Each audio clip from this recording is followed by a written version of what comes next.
Hey, what's going on, everybody? Welcome back to a long-awaited, not really, but in our heads we like to think it's long-awaited, return to the Cinema Scumbags movie podcast. I'm Seth. I'm sad. What's wrong there, brother? Oh, nothing in particular. You know, we're not here to lie to the listeners. We would never lie to the listeners.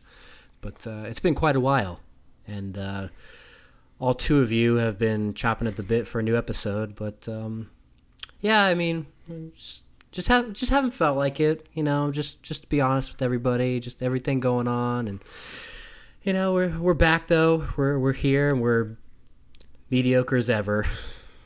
Actually, that's pretty much true. But what really happened is we had recorded an episode, a good episode. Yeah. And it was all fucked up when we went to edit it, and it just felt like a lot of time and energy wasted. Got into a little bit of a, kind of we're putting it off for a while, but we're back. It's been over 2 months. It's crazy. The Halloween spooky season is here. I'm sipping on a Elysian Brewing Company Night Owl Pumpkin Ale. I had that the other night, the one that I got. Very good. You like that? Yeah, I did. Forgot to read it. It's got a lot of good spice to it. Oh, yeah. Some good flavor. I'm an alcoholic now, by the way. That's something that transpired over the past couple months. 2 beers every week. What a descent into alcoholism. That's deeper than I've ever been before. Wow. I'm a sick man. Yeah, but we attempted to record that, and we did, and then it was just very discouraging, and after that we just kind of didn't feel like trying again for a while, and we couldn't go through the spooky season without doing a spooky episode. Yeah, I mean, it's a little rusty. Choking on your Elysian. Yes, the Halloween episodes are always some of the best, I think. Some of the best content. Definitely. And I thought it was a good time to return, We blew our Halloween loads pretty quickly, though. We're running out of topics to talk about. I know. So it was like, a few years ago, we did like 4 Halloween episodes in a month. But I think we have a good one, horror sequels. I think with horror that you have plenty of sequels to talk about. So, of course, and there's some good ones. Yeah, the big main horror franchises all have 10 shitty sequels apiece, and there's a lot just there to talk about, and we'll even get into some of the other things. And good topic with the release of that Friday the 13th collection from Scream Factory. Oh yeah, you dive into that? I did. I don't like that. Well, I shouldn't say that because I've only seen like 2 of them, but I was never a big fan of Friday the 13th. Yeah. It was always just like the shitty Halloween ripoff to me, which is what it is, but I wanted to pick up the set. I thought it would complement the Halloween set, pretty nicely, and watched the first film last night, and yeah, I enjoyed it a little bit more. It was just jam-packed full of stuff. Well, I think you were telling me today that you were watching an interview or something on that set, and the guy talked about how that was the only reason was because it made money. Right. I mean, that's pretty much the first thing they said was like... when they were making that movie, like, okay, Halloween's made a ton of money, let's rip that off. And even like the end scene where, she's in the canoe and the real like kind of relaxing music is playing before he jumps out. That's ripped off from Carrie. That was their inspiration for that. That's true. That's very true. It's the same scene, It's exactly the same scene. It's like this really weird kind of like almost upbeat, calming music playing, and then the audience is surprised. So a lot of good stuff there, though, if you're a fan of that franchise. Definitely recommend picking that up. I'm looking forward to, well, at this point, I'm looking forward to it. But once I get to Jason X, it might be a bit of a struggle. Yeah. Well, just like that Halloween set, I'm sure at some point the inflation is going to go up enough to make it worthy of the purchase, especially if you want to sell it down the line. God, I mean, even that Halloween box set, like, there's ones on eBay that are like in bad condition. There's one I was just looking at the other day. It was like the bidding was like $300 some bucks, and it's like half the box is taped up. And oh my god, that thing's a hot commodity for sure. Well, it's especially nice when I got it for $25, Oh, which I don't plan on selling it. At least with Halloween, they're watchable movies. Like, they're Right. not good, a lot of them, but they're at least watchable and you can enjoy them in some aspect. Some of Right. those Friday the 13th movies most of them are ass, and I don't even like the first one. Well, I mean, I've only seen the first one a couple times, and the last time I watched it, I mean, I remember like my parents being a fan of it, and I've watched it as a kid, I guess, and I don't know, like a few years ago I watched it, but it wasn't, I didn't really know what it was, and the whole Right. thing with his mom being the killer and Yeah, all that. Yeah, I expected the mask and, Jason Right. right away, not for him to be in the last 2 seconds. Yeah, but I don't know, when I watched it last night, knowing what it was, I kind of appreciated it a little bit more, and Betsy Palmer is pretty creepy in that role. I'll give her that. It's kind of cool. Well, I'm definitely somebody of the mindset that I need to watch something a few times, at least a couple times, to really know Yeah. how I feel about it. And I think I've probably watched that twice, but I would give it another try at some point to maybe see what I'm missing. Yeah, I mean, I don't know. When you think about it, it's kind of a cool concept, like a mom getting revenge, but I don't know how ridiculous it gets going forward. I think it gets pretty stupid, so. They're just boring. There's Yeah. there's just nothing to it. Like, there's a very uninspired series. I like the shitty horror movies, though. I think it'll be a fun second half of October going through that box set. Oh, yeah, definitely. I probably going to do things a little different this episode. We're not going to really delve too much into news and trailers and stuff. There's a couple things we want to talk about, but a lot of stuff is coming on. We're so behind on news, the entire episode would be catching up, Yeah. I mean, the top thing I have here is rest in peace Chadwick Boseman. So that's just going Wow. to show how long I've been keeping notes. God damn. But something that I do have on here, something that's coming out soon, probably by the time you're listening to this podcast, is Borat 2 is going to be coming out. Yes. So, you want to talk about this a little bit? Because I think you're a bigger fan of Sacha Baron Cohen than I am, just because of how much you love Bruno. Yeah, Borat is not even my. I mean, people love that movie. I enjoy it. I've only seen it a couple times, but yeah, Bruno is definitely my favorite from him. I don't know. This is cool though, because I remember seeing like an interview with him, just not. I mean, pretty recently, not too long ago, where he said he was not going to ever revisit those characters. Like he was moving forward, and then it was, I don't know, like a month or two ago, somebody took a picture of him in LA filming, dressed as Borat. Yeah, I think it was like a video of him on one of those, when you're driving, it's that rig that they set up to drive for you, and there was talk of it, and then, they just announced it.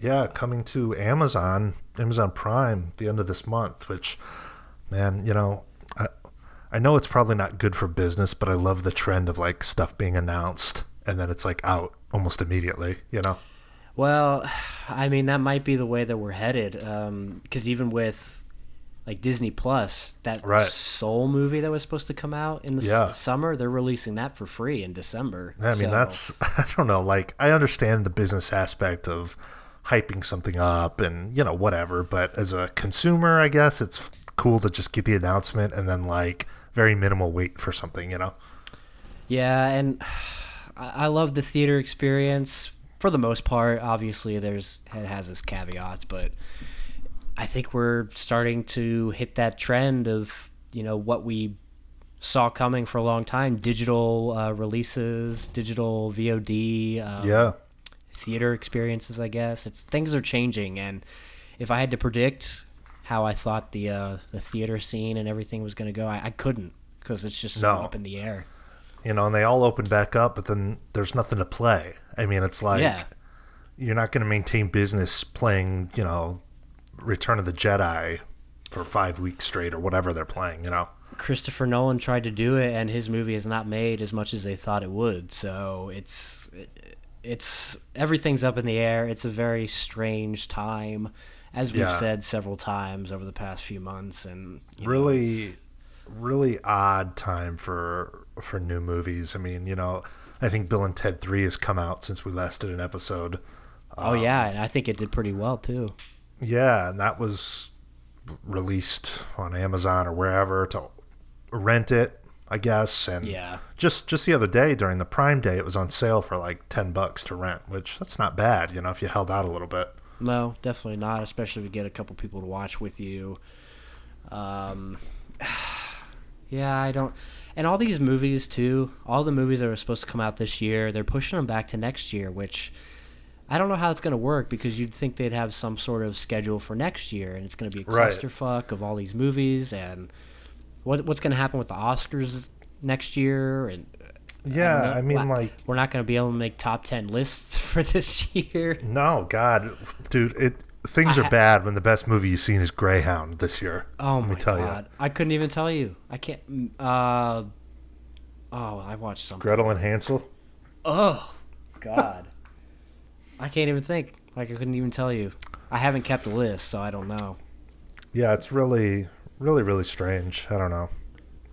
I don't like it. But then, it gives you plenty of time to catch up on all the other shit that you've been trying to catch up over the years. This is definitely, that's what I was going to say. I kind of lost my train of thought. If you're a cinephile, this is the time to be catching up on things that you haven't seen, Yeah. Oh, God. Hubie Halloween, is that... No, that's for pedophiles, not cinephiles. Yes. My number one release of the year, Imperfect, the Roy Halladay story. Holy shit. That's bad. That is not good. The good thing is, though, there's no shortage of years and years of film to get through. Shit. I mean, infinite amount of film. So you want to hear my top 5 for 2020? Yeah, let's hear it. Greyhound, An American Pickle, Gretel and Hansel, Sonic the Hedgehog, and The Vast of Night. Was Sonic the Hedgehog this year? Yes. God, this has been the longest 10 year ever. Well, I was thinking that too because when I was looking at my list of the 5 that I've seen, I thought for sure Gretel and Hansel was last year. So I'm like, what the fuck? That's definitely a list by necessity, not by what's the best. No, yeah. I mean, it's default. Even Greyhound was about as generic as you can get. Yeah, it's disappointing. But as a physical media collector and somebody that has like every streaming service, it's a good time to catch up and find new things. So. Oh yeah. Yeah. Well, here's a film we can really get excited for. I don't know if you heard about this. The new Mel Gibson film called Fat Man. Okay. Did you hear about this? I did hear about it. I didn't watch the trailer, but I know about it. Yeah. To save his declining business, Kris Kringle, also known as Santa Claus, is forced into a partnership with the U.S. military. And then I think it's some little kid hires an assassin to go kill him. I don't know. It's Mel Gibson, so I'll check it out. It also has Walton Goggins. It's just like one of those quirky, different sort of. It's so odd. It is odd. The trailer is interesting. I would check it out, but yeah, Mel Gibson's not everybody's cup. He's definitely not, but. I looked up Fat Man on Google generically, and there's just like these fucking fat guys in Batman suits. It's I believe it. The usual audience for that sort of thing. But, I'll watch. If it's Mel, I'm watching. Put it that way. Yeah, pretty much. And then Beaver, anybody? Who? Oh, Is it the Beaver? Anybody? Yeah, that's an interesting name for a movie with Jodie Foster in it. She loves Beaver. Fur burgers. I'm craving burgers too. Fur burgers. Oh my God! Can we take a second to talk about Harold and Kumar Go to White Castle? Dude, the best classic comedy that nobody talks about. It's up there. I think that should be mentioned alongside Superbad and stuff when you're talking modern, all-time great comedies. Yeah, I love that movie. Yeah, I think it's popular, but I don't really hear people talk about it. I don't know. I think it's aged tremendously. Aside from that cheetah scene, Yeah, well, that's okay. it's definitely my favorite of the pothead films. Oh wow! It's Have you great seen though. a little Asian man? Only when I open, only when I open my eyes though. It's hard. Get in the car, Bradley Thomas. It's just like the perfect nighttime hangout. And we were talking about this earlier today. I mean, road trip movie, but they're only traveling 45 minutes, you know? Yeah, but it's a buddy road trip movie. It is, and it's great. And the whole thing with Maria and the elevator. Oh, man, I love that film. I'm coming, baby. Yeah, can we get a Harold and Kumar 4, please? Well, no. Well, I was just looking, and Harold and Kumar Christmas was almost 10 years ago. Jesus. I mean, it's insane. It really is. Well, I say a lot of the time, I don't really like raunchy comedies, but Sex Drive and Harold and Kumar, those are two of my favorites, and those are great. Doesn't get much raunchier than those ones. Hey, Randy, what's the deal? What in the hell you doing, my wife? So you boys gonna fuck me now or what? Well, since we're all here. Oh man, I mean, maybe one of the most underappreciated performances ever by Chris Maloney. Oh, fantastic. And let me tell you guys, if you're listening, you like those type of movies, the stoner, sex sort of comedies, and you haven't seen that, man, watch Harold and Kumar Go to White Castle. Please. That's my recommendation for the week. Yeah, I mean, it's the only poster Seth has in his whole place. It has to be good. All the classic films I could represent, I'm going with Harold and Kumar. It's the Citizen Kane of comedies. Yes. Well, this news kind of... I didn't really hear anything about this, but it was kind of shocking to me. We don't have to talk too long because I don't really care. But Barry Jenkins, indie darling, is directing The Lion King 2. Oh, my God. So Hollywood, following the same formula they've had the past few years of hiring cheap indie directors to make big budget films. Did you watch the I did. live action Lion King? I did, and it's exactly what we said. It's very emotionless. It's yeah, I mean that's all you need to say. It's very emotionless. It looked great. I mean, that's not a live action movie, you know. Yeah, it's I mean, computer animation. Yeah, you're right. I mean, you're right. So it's like, why they just remade it? You know, I don't know. I mean, if you're a kid and you're watching that, and you know, for some sick reason your parents didn't show you the animated version and showed you that, I mean, it's fine. You know, it's the same fucking movie. It is. I mean, that's the formula for all those Disney remakes for the most part. It is, but like, I understand remaking something like Beauty and the Beast and Aladdin that has human elements, you know, because that brings the characters to life and it shows a human portraying them. But I mean, Mufasa is still an animated lion, you know. I mean, The Jungle Book is just barely more live action than that is, because they have one real kid in it. Yeah, exactly. I haven't seen that one, but I mean, I don't know. Like, I'm not opposed to the trend of remaking those Disney films, because I fucking think Beauty and the Beast and Aladdin are really good movies, you know. Mm-hmm. But it's hit or miss, because Mulan, you know, doesn't look all that great. Lion King didn't do anything. Why do we need a Lion King 2? Like, what was the Lion King 2 animated any good? Yeah, it's really weird. But hey, I mean, I like Barry Jenkins' films. I think he's an interesting guy who may be able to bring some sort of vision to it. But my first thought is, you know, he's going to do this so he can make movies he wants to make. He can have money to make the movies that, you know, that he wants to do, not these big budget things. Yeah, I don't know. Very strange. Yeah. Well, good for him, you know. It's good to see the indie guys and girls. It's 2020. Indie people do well. Do you like Barry Jenkins movies? What's he done? Moonlight And If Beale Street Could Talk. I've only seen Moonlight. I'm a big fan of it. Yeah. I just want to talk about one trailer real quick because I think we're fans of the movie that it's about. Mank. Have you heard of this? No. So this is a Netflix movie coming out by David Fincher, which I know immediately that might deter you a little bit. But it is about the making of Citizen Kane. And it talks about the screenwriter who did it, Herman J. Mankiewicz. Or Mankiewicz. Ah, interesting. Yeah. So I have heard of that. I didn't know what it was called. Yeah. So, well, there's a guy in it who's going to be playing Orson Welles. Yeah, I don't know. I'm very curious about it because I love Citizen Kane. I mean, it's talked about as the greatest movie ever made. It's hard to pick what the greatest movie ever made is, but it is an M word, I would say. It is.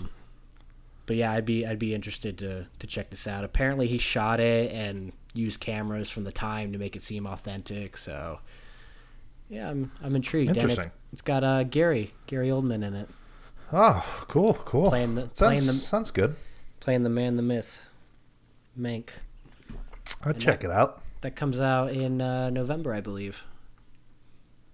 I hear everything you're saying. Available straight on video, probably. Oh, yeah, just like we were talking about. It's going to be available on Netflix. And then just a couple Blu-ray things, just because we still collect. Yes. I mean, shit, we definitely be doing a Blu-ray update pretty soon. I think we have plenty to talk about. We've still been buying like crazy. Yeah. What have you picked up? Oh, shit. Picked up the Jurassic Park 4K. Picked up Columbia Pictures 4K set. Bunch of shit that I don't need to be buying. But, yeah, what'd you pick up? Oh, God. Arrow Video shit that I don't need. Oh, yeah, Mallrats. Creep Show, and fucking Jurassic Park HD 4K trilogy. Don't give it all away. We gotta save it for the video. Stay tuned for the Blu-ray update. But, yeah, speaking of 4K, they finally officially announced that The Lord of the Rings will be coming to 4K. And I got a big old chub. Extended editions? That's what it says on the box. It says extended and theatrical. So here's what it seems like they're doing is they're doing Lord of the Rings and The Hobbit separate 4K editions in December, and then next year they're going to be releasing like one big box set with all of them. Who needs The Hobbit, though? Yeah, they're not great. Lord of the Rings, though, I mean, shit, one of the best trilogies ever made. I thoroughly enjoy them. I've only seen them once. It just took a lot out of me, you know? It's like they're exhausting. There's a Right. lot to them. I mean, 4 hours each, and there's a lot of lore and everything being thrown around. Like, it's definitely not something you can keep up with in one viewing. Right. But oh, yeah. Fellowship of the 5 Hours. Oh, shut the fuck up. I could have watched Jason Goes to Hell 4 times. Well, why don't you? Friggin' loser. Jason loses his virginity. Seth loses his virginity. No, that's really cool. I mean, I buy the 4Ks. I am not going to double dip on everything. I'm not rebuying everything, but... Right. I've definitely done it more than I said I would. Right. But the thing is, for me, and I've said it to you, yeah, sometimes I don't really see the big jump. Right. And there are certain 4K discs that have impressed me, like The Revenant looks amazing. Yeah. There's been other ones. I thought the War of the Worlds looked really good. Oh, yeah. Yeah, it definitely does. But a lot of times, I don't know. I don't see a jarring difference, but I'm also not like some videophile. I don't really care all that much, I guess. It's definitely not all about clarity and how clean it looks. A lot of it has to do with the coloring and how natural it looks. And I really recommend that after you watch the 4K, just pop in the Blu-ray just for a little bit, and you'll really notice the difference then. Yeah, see, that's the thing. You were telling me to do that. I did that with War of the Worlds, and I just went to like one specific scene and I watched for like 3 minutes, and then I put the Blu-ray in and did the same thing at the same part, and yeah, there was a big difference. Yeah, and I mean, I did the same thing with Jurassic Park last night. I put in the 4K, and it looks pretty clean and everything. Right.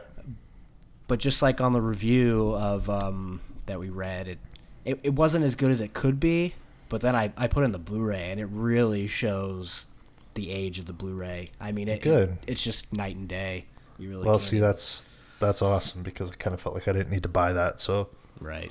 Well, and as those go on, I think they probably look better and better. I'm sure the Jurassic World's pretty clean. Yeah, I mean, Lord of the Rings is gonna sell great. It always does. Oh yeah, especially with Peter Jackson being involved with the restoration, and apparently they cleaned up the CGI too. Like, they didn't make the CGI better; they just cleaned it up and probably made it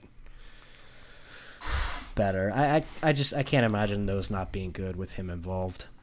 Yeah, those. I mean, I probably won't go out and spend $90 or whatever it's going to cost, because I'm not that big of a fan. But that's something I'll watch. Like, I'll watch the price of it and wait until like a sale. I could see it dropping pretty good. Definitely, yeah.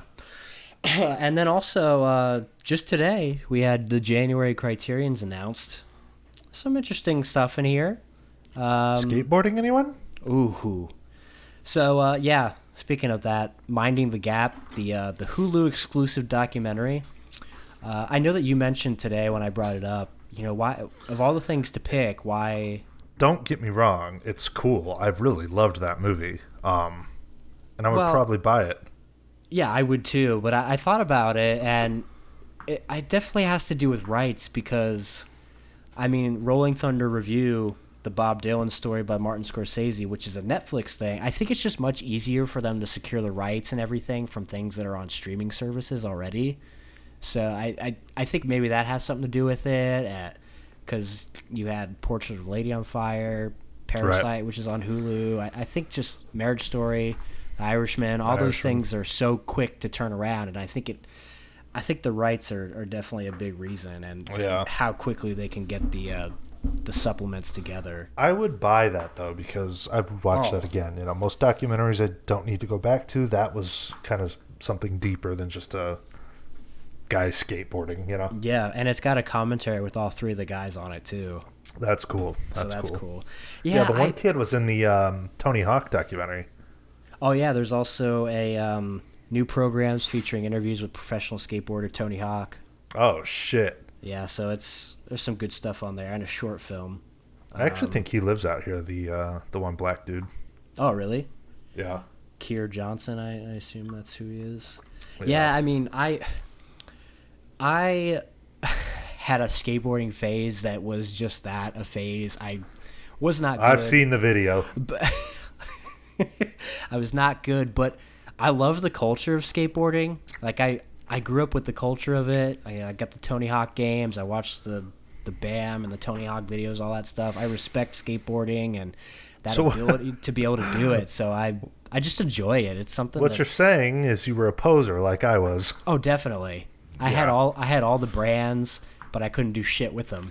Yep, I went out and I had several pairs of skate shoes. All my friends skated. I was just like, I would come. I'll come to the skate park and sit there and just hang out. Oh, definitely, and that's part of it. It's like a hangout thing. It's right. I don't know. There's something a little deeper about skateboarding, and there's something a little deeper about this documentary in and of itself. Yeah, that's cool. Yeah, and then like I said, the Rolling Thunder Review, Bob Dylan story. I would probably pick that up too. I'm a fan of Bob Dylan and Martin. Oh, Marty. Oh, Marty. Shardy. Another one is The Ascent. I can't believe how many World War II films there are out there. In the darkest days of World War II, two partisans set out for supplies to sustain their beleaguered outfit. And they fall into the hands of German forces and come face to face with death. Oh, is this the one from the 70s? Yeah, have you heard of it? I heard of it when I saw that you added it to your watch list. Oh, yeah, I did. I don't know if I'd pick it up, but I would check it out. No, you would pick it up. You got a hard on for that fucking No, war I shit. wouldn't, because I already added it to my Criterion Channel list. I love war. Yeah, so what? Why don't you go join the military? Why don't you become a serial murderer? Could be already. I like watching it, not being involved with it. Fair enough, fair enough. And then the other thing is a set, 3 films by Louis Benuel. The Discreet Charm of the Bourgeoisie, Pass. The Phantom of Liberty, That Obscure Object of Desire. I've heard of that Discreet Charm of the Bourgeoisie. It's like a satire of the upper class. It's supposed to be like quirky. They're having dinner on a stage, and it's deep. Wow. Super deep. So what you're saying is you'll pass. I will not be picking that one up, but, the other two they're interesting. Yeah, definitely. I really want to get my hands on that Irishman set, though. Oh, God. Does that come out in November? It does, yeah, I think towards the end. Oh, God. Yeah, that's a day one. For sure. Yes, sir. Especially with the sale. You fucking know it. Yeah, but I mean, that's... I don't really care about going into Blu-rays and stuff. We don't need to do that. No, we don't. Nah. Because we have plenty to talk about right now. We're talking about the best and worst horror... Off to a riveting start. Oh, my God. I need to quit this podcast game. I've never been good at it. We're talking about the best and worst horror sequels. Horror. So, yeah, I have quite the list here. I picked stuff that I know we've seen, or at least I'm guessing that one of us has seen. I don't know about you completely, but if we haven't, we'll just move on. And I'm not some sort of horror. There's guys that fucking don't watch anything else besides horror movies, and that's cool. I mean, it's not for me, but I don't want to sit down and watch Halloween in February. No, definitely not. But there's definitely a hardcore horror fan base that just watches horror. Oh yeah, I mean, I could watch horror movies like all year, but like Halloween type of movies, that's different. It's got to be the vibe. Right. Oh man. Well, yeah, I left off a lot of things. I left off pretty much all of the Universal monsters because I really haven't seen any of them, and I know you haven't either. I've seen a few of them. I've seen Bride of Frankenstein, which is good, and The Bride is hot. So, which ones have you seen? Dracula. The sequel? Oh, wow. We're talking about sequels, bud. Guess I should quit browsing Grubhub about what I'm going to eat tonight. Yeah, maybe you should pay it. This is why we get 10 listens of episode. This is why nobody cares, because Seth doesn't care. No, I do care. You're right. Forget what I said. I have not seen any of those. Yeah, so some of we may have forgotten, or I may have forgotten some things, but I've got a lot of the big ones. So definitely let us know if we missed something, and be happy to chat about it. Yeah. But the first one, a Halloween franchise. Whoa. I was gonna say, do you want to go from like big franchises first and talk about those? Well, I've got them all mixed up. I've got big ones and some small ones in between. Okay. It's up to you. Well, let's tackle Halloween. Well, let's just go down the list. Now, I will say that we do have a video on the channel where we kind of go in depth about all the movies. I love that video. Oh yeah, it's great. That's from a couple years ago. We should do that with other things, but well, you don't watch any other horror. We could do a Rocky one though. Oh, I've been waiting for that. Yeah, I mean, I've seen those. I would watch them again beforehand, but I could talk about those. Shit, I would do Rocky any day. Yeah. Poltergeist, anyone? Poultrygeist? Ugh. Yes, but obviously the original came out in 1978. Spawned, what are we at? 12, 11? I think after Halloween ends, like 13 sequels or 12 sequels. If you're counting the Rob Zombie movies, 10, 1, 2, 3, 4, 13 5, after 6, the 7, 8. David Gordon Green trilogy ends. Insane, absolutely insane. But like I said, I've got the box set, and I would at least put any of these in, and at least like enjoy it, even if I'm talking shit about it. Right. But 1981, 3 years after the original, we had Halloween 2, which was a continuation of the story. Now, I know some people don't like Halloween 2, and it's definitely not the same quality level as the first one, but to me, those movies go hand in hand. I cannot tell you the last time I watched Halloween and I didn't watch Halloween 2 afterwards. Usually I do, but this time I watched the original and then the David Gordon Green one. That's the cool thing. There's fucking 4 different timelines, you know? Right. So you could, there's not endless, but you have several possibilities with the way you watch this franchise. Yeah, Halloween is literally a choose your own adventure story. It really is. Cool. I mean, it's not purposeful, but it's cool. There's, you can go down the 1 and 2 timeline, which technically that's when the story was supposed to end. You can go through the thing with his niece, and I mean, there's literally 4 different routes you can take, you know? Right. And if I'm correct, I know there was a different director, but did John Carpenter write it, or was he just not involved at all? I think he went back and rewrote some of it. Maybe he did. I think he had something to do with the writing. He did. He written and produced by John Carpenter and Deborah Hill. And I know that Rick Rosenthal, the director, when he was done with the movie, I think Carpenter went back and, really had a hand in reshooting some of the scenes to make it scarier, I guess. Okay.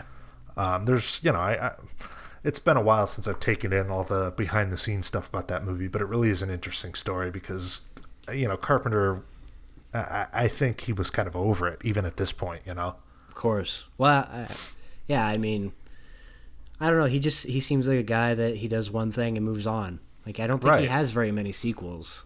No, and I mean, Halloween was such a success, considering the budget that went into it, And I know for sure they were not supposed to. The intention was to not continue the Michael Myers thing after 2. That was supposed to be the end. Right. And he's not involved at all until the new one that came out a couple years ago, right? Yeah, that was kind of the first time he got back into it, I guess. Yeah. And signed on as a producer and did the music, which, that's said it many times on this show, but that's some of the best musical work of Carpenter's career, in my opinion. Oh yeah, definitely the most iconic. Yeah. And then the next year, didn't even wait, they released Halloween 3 Season of the Witch, which was a departure from the Michael Myers story, which people did not like. No, that's why it was kind of a failure. People wanted more Michael Myers. I could imagine at the time if you went to watch that and you're thinking, what the fuck, Yeah. I didn't see that for the first time, maybe just a few years ago, Mm-hmm.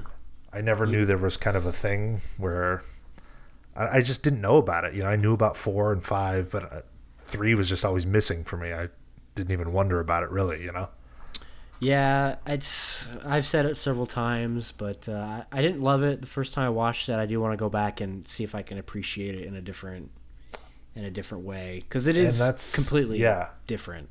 It really is, and that's the thing. Like, I've become a big fan of that over the past few years. It's like a thing that I look forward to watching. It's not scary or anything. It's just fun. No. Yeah, and it was directed by Tommy Lee Wallace that did the It miniseries, if that's what you want to call it. So yes. But because of the failure of it, they didn't do another one for 6 years. So in 1988, they came out with 4, The Return of Michael Myers, which... And I'm fresh with these movies. I literally just watched the series again. I don't hate this one. You know what? This was the first time I was watching with my girlfriend, and this was the first time where I kind of felt like, damn, this movie's not bad. Yeah. Like, I kind of enjoy it. It's ridiculous. There's a vibe to it, and I think it's because this is one that I had seen young, so I was familiar with it. I had a certain feeling of it when I was younger. It creeped me out, and I knew the character of of Jamie. Oh yeah. And yeah, I don't know. Let me see. I have it rated a 2.5, but I don't hate it. Like I could watch it. I would watch it.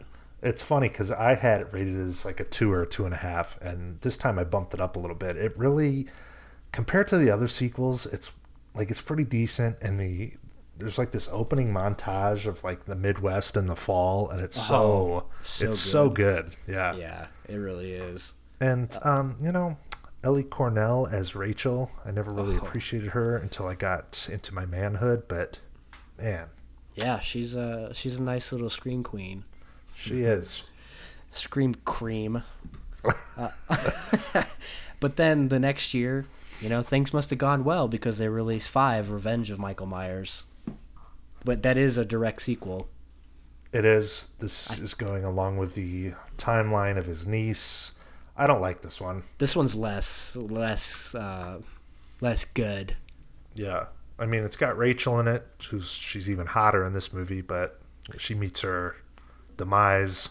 Yeah, by the way, we may spoil a lot of the movies in here, so just a fair warning if you you haven't seen Halloween 5 in 2020, I don't know what to tell you. I mean, we're going to talk about it. Yeah, I mean throughout the whole list, so. Yeah. Yeah. But, Halloween 5, it's when it starts to kind of trend downwards for me. It does, and then we have 6, The Curse of Michael Myers, which is culty, right? It's culty. This follows the whole storyline of the Man in Black that frees Michael at the end of 5 and the Thorn cult. But I gotta tell you, I've always hated this movie. I watched it a few weeks ago, and it still sucks. But the kill, it was entertaining. Okay. I'll put it that way. I used to just fucking hate that movie. Halloween 6, I don't want to watch it. Is this the one that has a different cut? That apparently is better.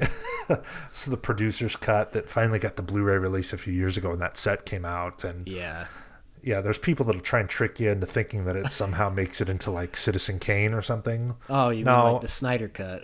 Yeah, it's exactly, dude. It's just a different cut of a fucking shitty movie, but it's okay. It's, the end for Donald Pleasant's Loomis character, which is kind of sad. I think he died before they could finish it. So. Oh yeah, he looked pretty bad in that movie too. Yeah, very much alive. Very much alive. And that came out in '95, and then 3 years later we've got H2O. Now, I'm a big fan of this one. Okay. This is where we start getting into the weird timeline, though, because this erases the previous ones, and it's a direct sequel to, 1 and 2, or a direct sequel to 1, or something like that. Oh, God, I don't even know. Anyways, though, Yeah, Laurie I think Strode, it is, because it says 2 decades after surviving the massacre in 78. Yeah. Yeah, Laurie Strode is, living under a different name, and she's this teacher at this boarding school, and it was jumping on the trend of those teen slasher kind of, I Know What You Did Last Summer sort of movies, and Scream. Almost sex ones. Yeah, the teen sex horror movies. Mm-hmm. It was definitely jumping on that trend, but I enjoy it. I enjoy it a lot. I love that Janet Leigh is in it, even for just a second, and that she has the same car she does in Psycho. No, I didn't know that. Oh, yeah. She walks away when she's talking to Jamie, and it's the same car, same license plate. It's fucking sick. Well, that's pretty cool. But is this the one where at the end she cuts his head off? It is. And you know what? That is my favorite timeline of the film, or of the series. To end it. That's the end. Okay. There's nowhere else to go. She fucking decapitates him. That's perfect, Right. But I will always watch the other ones, but I like to follow that timeline, I guess. And then 4 years later, in 2002, Rick Rosenthal came back and did Resurrection. Worst one of the series. It's not good. I have it as a 1 star, and I couldn't even tell you what happens. I just remember that they fucking awful. They make an excuse for the head being chopped off. Well, yeah, it was some paramedic that I don't know. Michael switched his outfit with a paramedic, and the guy's throat box was shattered, so he couldn't talk. It's Yeah, just yeah, so okay, stupid. okay. And this, like Halloween H2O, this one was jumping on the trend of like, the kind of reality show internet Yeah, thing. definitely. Yeah. So it's like, I don't know, all these teenagers going into the Myers house for this internet reality show. It's just so fucking stupid. Stupid. Yeah. But obviously, it kind of killed the series for a little bit because it took 5 years for them to come out with Rob Zombie's Halloween. I can't believe this movie came out in 2007. People like Rob Zombie's Halloween. Oh, I know. People like Rob Zombie. They think it's an interesting take. They like that he took the core idea and made it his own, but I'd rather watch Resurrection 10 times over. Look, I hate the movie. It's one of the worst movies I've ever seen. But I guess I appreciate that he did something different. I kind of like the smelly white trash grounded I'll give him that take on it, but I don't want to know how Michael is Right. the way he is. I think it's cool that he did his own thing with it, but yeah, it's the whole young Michael backstory that just fucking kills it for me, man. It takes all the mystique away. Yeah, and you need people that can act for one. True. Dig Fairch is not it. Dig Fairch. Dig Fairch is not it. The best part of that movie, excuse my language, is that you get to see Danielle Harris's Yabos. tits. Max loves your tits. But fucking don't like it. And I've never even seen the second one. Oh, really? I've never watched it. The second one is not much better, but there are things that I like about it. It's definitely more stylistic. Right. Very brutal. Some pretty brutal kills in it. Scout Taylor Compton. I mean, but it's not much better. Love Brad Dourif though. Oh God. We'll talk about Brad, I'm sure, a couple more times throughout this little discussion. But yeah, not much to talk about with that one. But that one definitely killed the series for a while. 2009 is when it came out. 2018, 40-year anniversary. We got David Gordon Green's Halloween. And this Again. one wipes everything out. Even H2O. This is a direct sequel to... Even 2. Yeah, this is a direct sequel to Halloween 78. I was thinking this the other day while I was watching it. It's just kind of funny. Like, I wonder if Jamie Lee Curtis ever would have imagined that she'd still be making these movies, I don't think so. I mean, like, she's been there for like 3 different reboots of it. I mean, she's just like, it's like, holy shit, The documentary that's on the Blu-ray for it is, I mean, I don't think it's that she doesn't appreciate that people like it. It's just not really what she wants to be known for, I think. Right. And she's, I don't know. You're definitely right. I can't imagine her thinking that this is what she would be known for. I remember when they announced that they were going to, do a direct sequel to 2, and I just never in the back of my mind would I have thought that they would have got her to be part of it. So when they announced that, I was like, holy shit, I cannot believe that. Yeah, I mean, they built this up. Every day we were looking. Well, I think you specifically was hyped, and I definitely got dragged into it. Yeah, but new footage, new music, everything was coming out. I mean, this was this was a specific time. Like, it was Halloween. We did the Halloween video. Right. We went and saw the movie. And as much as I like some of those shitty sequels, and it's a tradition to watch every year, there was something very exciting about like a direct sequel to the classic, From a guy who's made some good things. Right. And we had a pretty long discussion about this the other day. I mean, I like it. If I sit and really dissect it, there's a lot of stupid stuff in this movie. Yeah, there is. But it's a horror movie. What's the point of dissecting it? It's not going to make sense. It's going to be stupid. That's true. But it's like a Halloween sequel, reboot, whatever you want to call it. It's really enjoyable. There's some good stuff in there. I remain conflicted on it. I've seen it like 4 times now. Which obviously means you like it in some capacity. I do, enough to keep going back to it, because there's certain scenes that are just awesome, but yeah, there's stuff I really hate too. Well, yeah, we really dissected it the other day, a lot of the stupid shit. I mean, obviously the doctor, that's the worst part of it. It is. But I mean, thinking deeper about it, how many survivors of murders are hunkered down in home bunkers 40 years after the event? Why are they taking him from prison to a different prison? What's the point? Yeah, I mean, yeah. There's a lot to really dissect, and we can't dissect every movie on this whole list, or we'll be here for 7 hours. But right. Short answer, I like it, and it's one that I watch every year. And it's one of the better. To me, after Halloween 2 and 3, I like both of those. It's the best sequel, for sure. Yeah, definitely. And then next year we get Halloween Kills.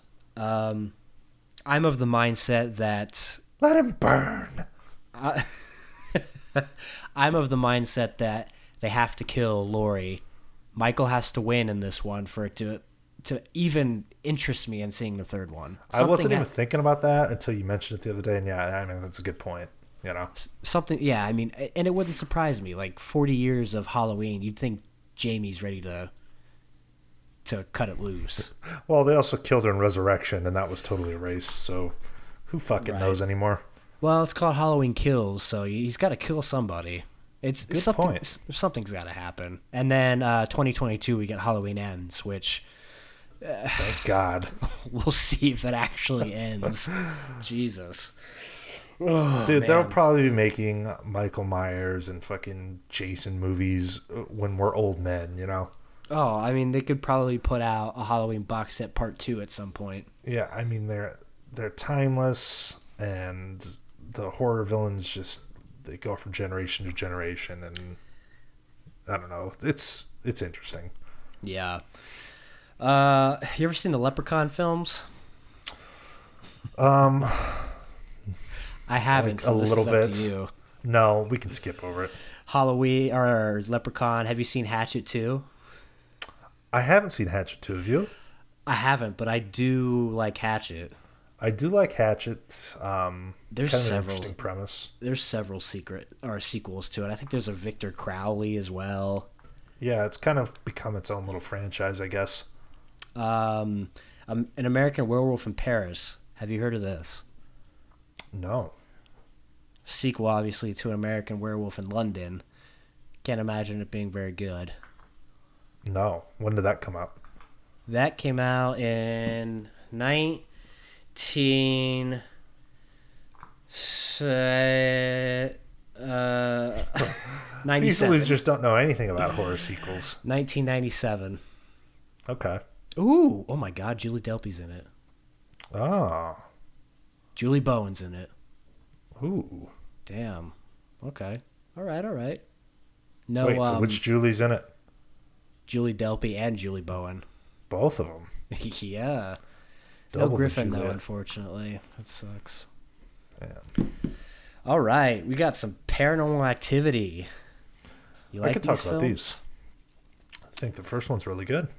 I have the first 3 because I think I like the first 3. After that, it gets a little shitty.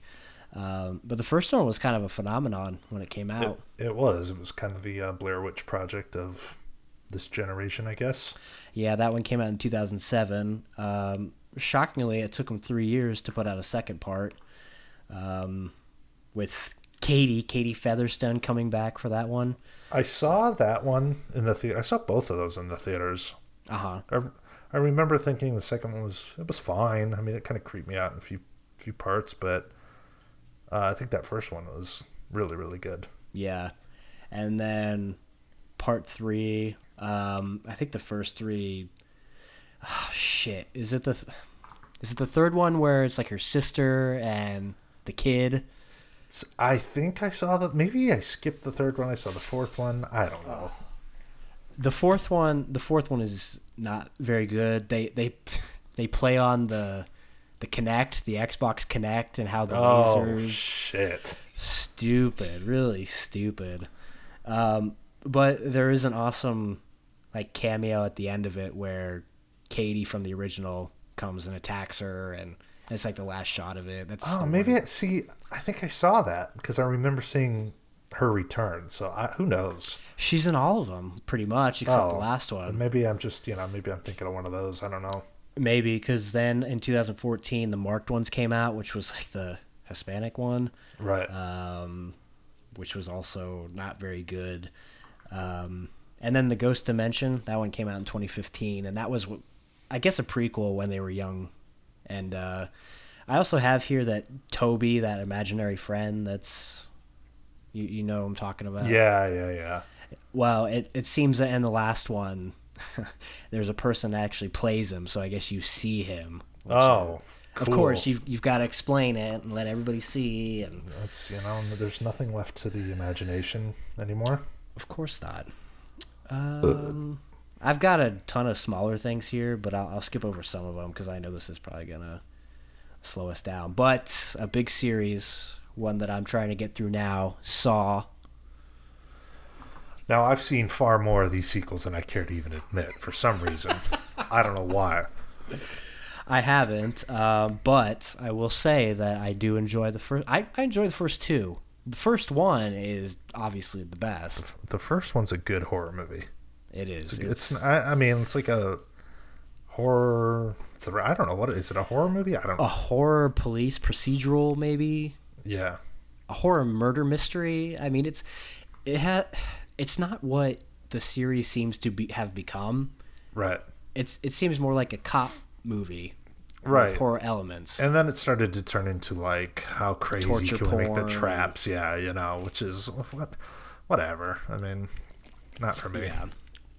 But James Wan directed the first one, and then the guy who plays one of the trap guys, along with Cary Elwes, Lee Whannell, he wrote it.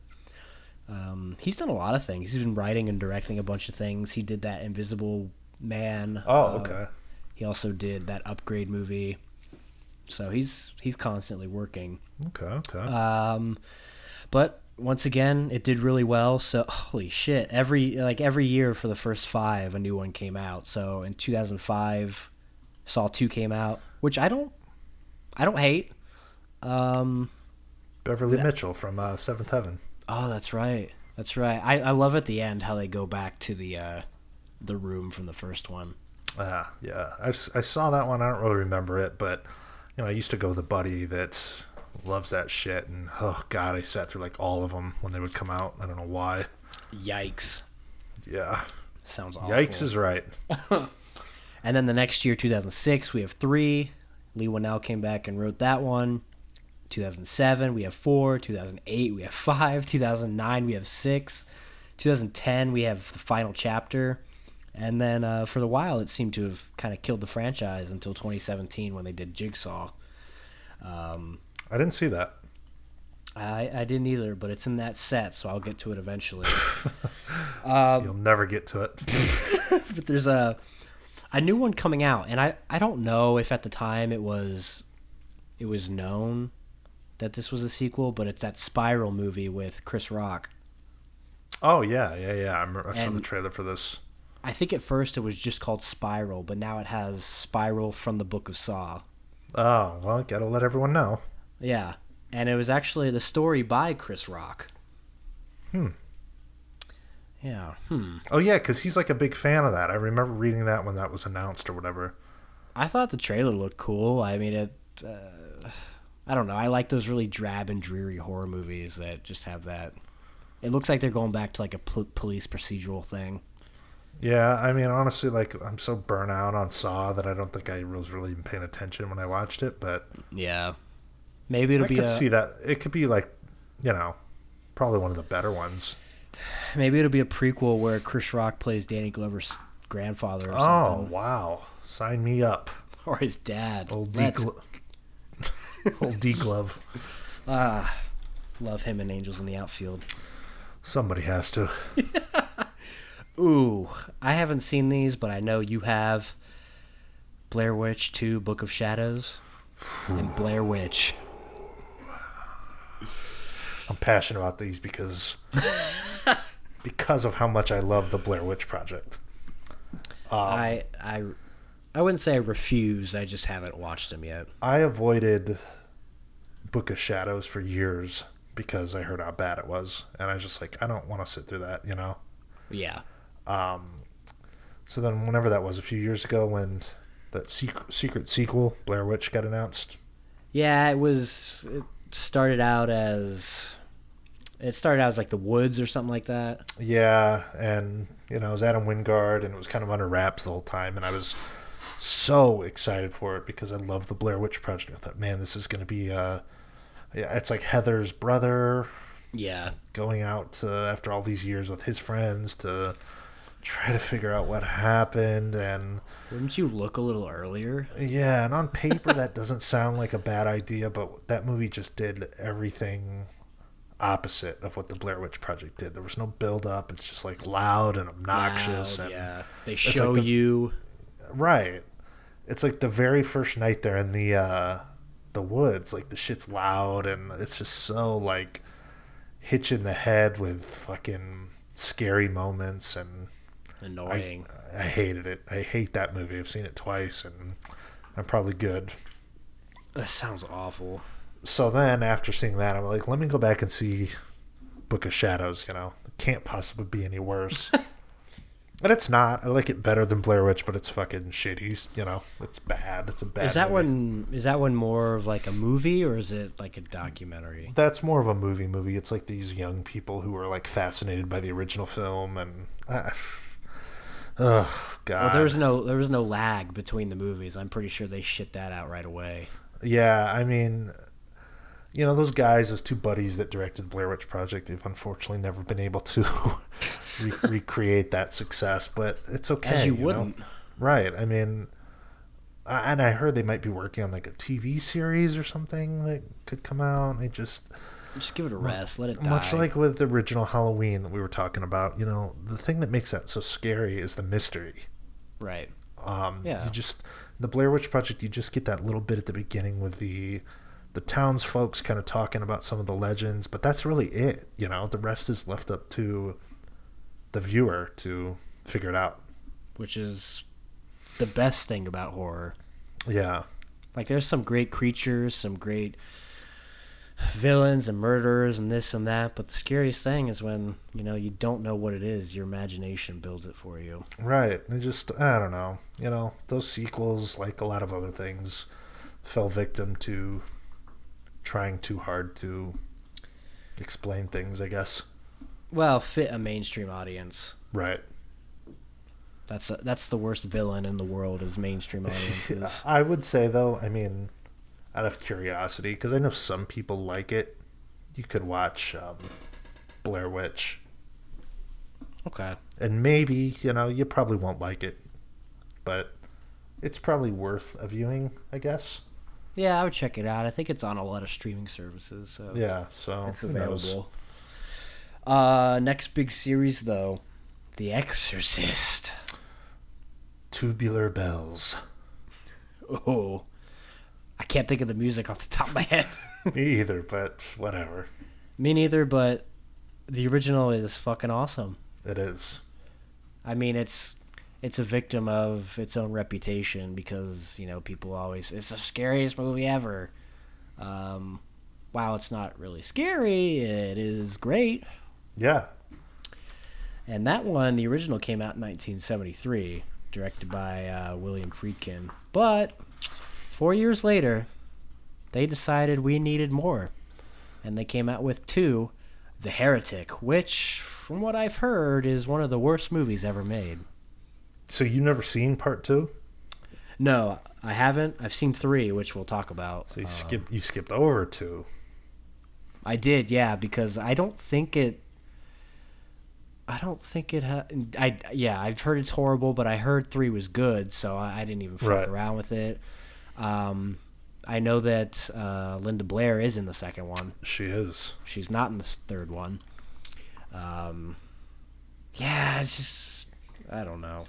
I was surprised to see how many Exorcist movies there were. There's a couple more after 3, but it's like another thing, though. You know, like, God, how much more of the story do we need? You don't like, yeah, you don't need anything else. I mean, it's like, god damn. How many exorcisms and demon movies are there? Right. Like, it all ends the same. Shit out the demon. God damn. God damn. But in 1990, 13 years after the sequel, we got The Exorcist 3, directed by the writer of the first one, William Peter Blatty. And it's set 17 years after the original and ignores the events of 2, so that's part of why I didn't need to watch 2.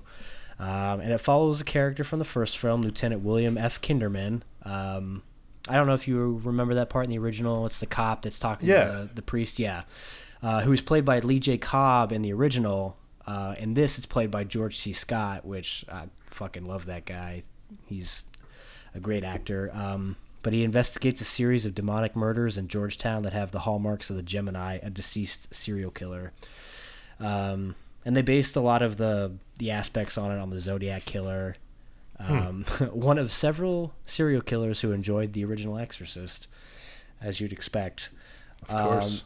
It's fun. Personally, I think it's awesome, especially for a sequel to one of the most beloved horror films. Right. There are some silly things in it, which I kind of ignore, but the ending was heavily reshot, and it's like one of those rare occasions where studio interference made it better. Oh, okay. They kind of added a more bombastic and big, exciting ending, as opposed to what was originally on there.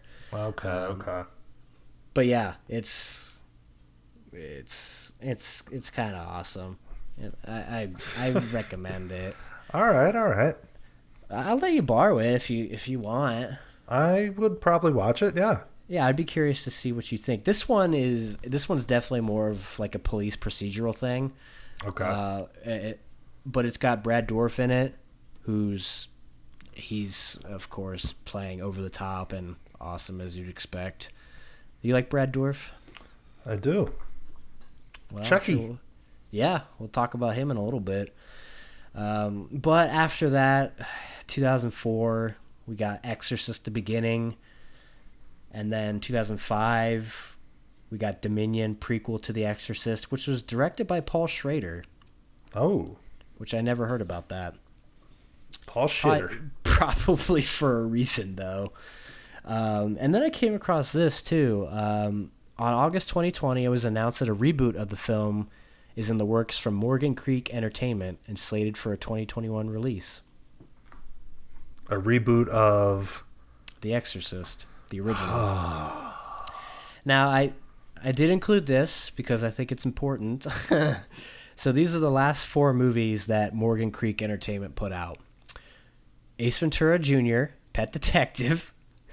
God.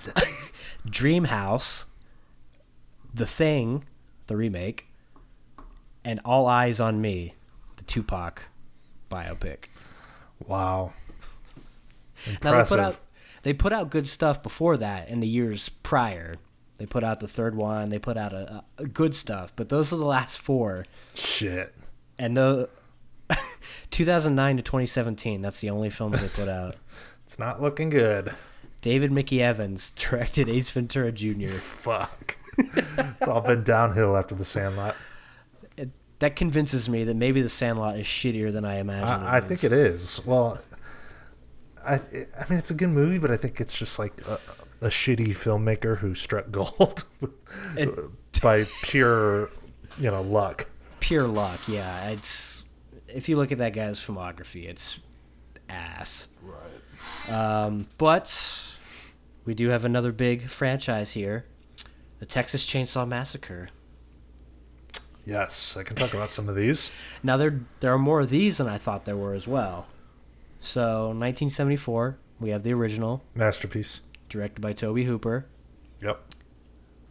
But, of course, well, this is interesting because they didn't decide to do a sequel for 12 years. The sequel came out in 1986. And it's much different in tone.